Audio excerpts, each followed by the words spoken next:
What's up, dudes? Here, and my name's Scyushi, and we're back to more Trove, and you're probably wondering, well, a few of you might be wondering, why is this video not posted at 7 a.m. Pacific time like he's been doing every single day? Because I'm actually recording this right now at 6:45 in the morning. I've been busy with lots of computering nonsense that I've talked about in my live streams, but I'll have a dedicated video talking about it soon TM. So, suffice to say, I should be in bed, but I decided to force myself to stay awake for you guys. So if that doesn't deserve a like, I mean, come on. Just cut your fingernail and then just place it on the keyboard and try to push the like button. Okay, let's get started with the event. So we gotta meet Tori in the hub. That's going to be this skinny little albatross right here.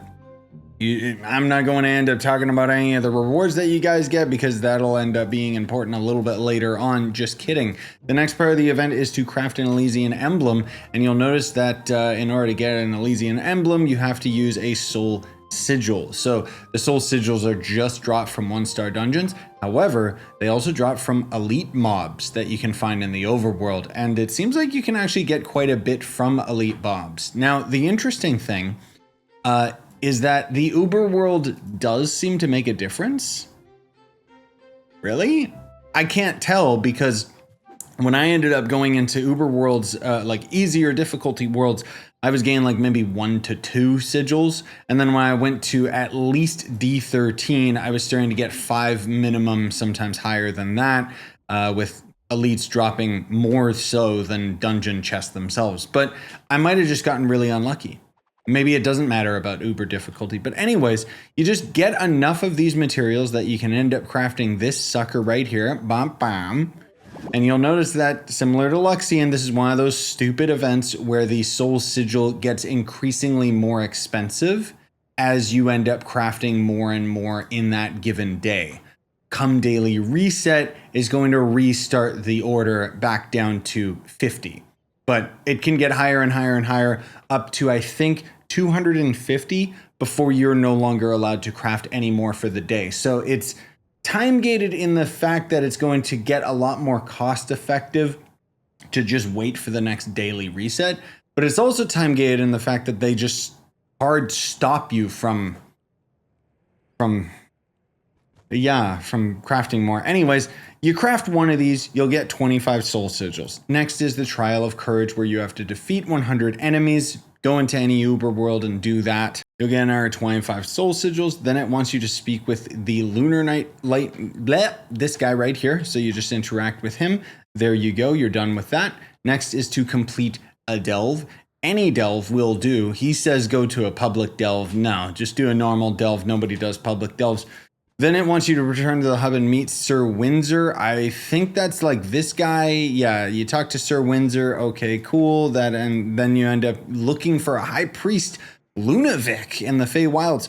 So I'll insert some footage of this guy. He's pretty obvious. He stands out like crazy. You just go into the Feywild biome, and then you're going to end up finding this dude. And then he's got a very strange crafting recipe, which is quite literally healing him. But you find him, that completes one part of the quest. Then it says earn his gratitude. That's when you craft his healing, and then you get 25 sigils for that. Then you return to the hub, return to Tori, so you talk to him again.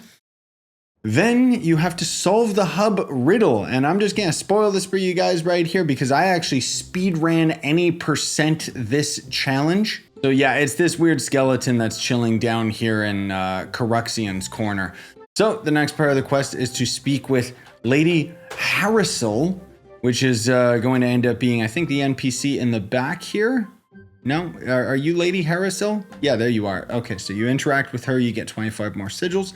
Then you have to clear 30 3-star dungeons. Now, there is a little bit of a trick that you can do for this, because normal 5-star dungeons, not to be confused with the ones in Sundered Uplands, but more particularly the Geode 5 stars. You guys remember the Geode? Yeah, those were the days. Just kidding, that area kind of sucked. But by completing those 5-star dungeons, more particularly, there's multiple objectives that can end up spawning, whether it be cursed skulls or elite mobs. The elite mobs actually count as 3-star dungeon bosses.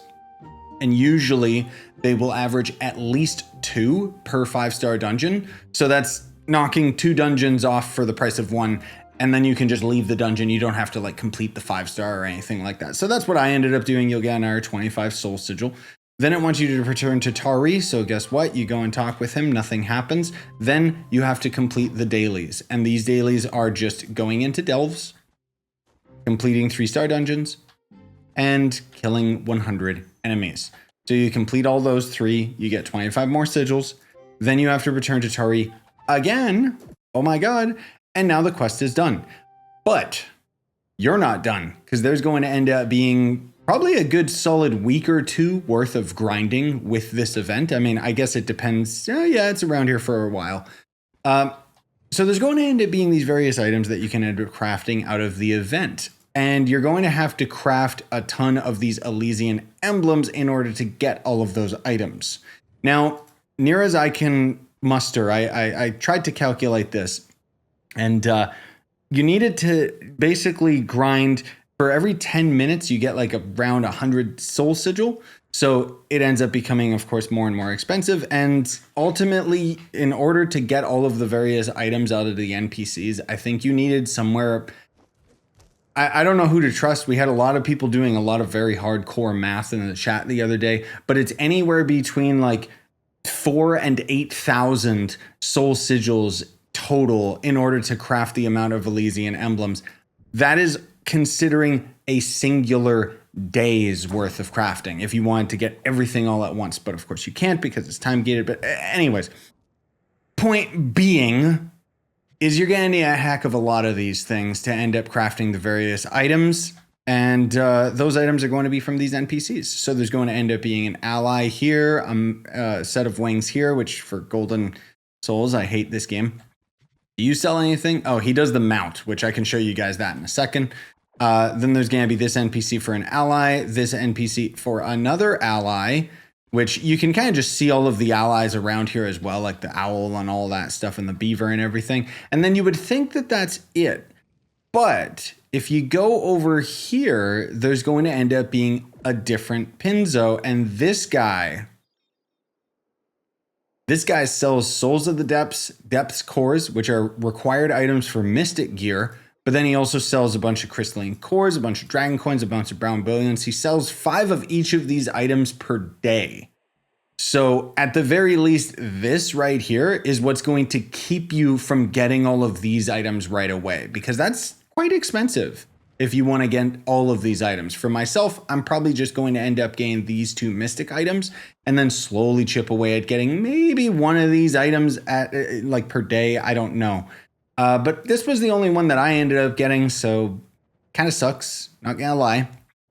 But there was also these legacy items here. So this is where you can end up getting some older items from previous events, including there's a couple mementos I was missing, as well as a couple allies. I'll see if I end up getting those long term. I did end up getting this, kind of a bit of a mistake. But yeah, this is going to end up being the mount.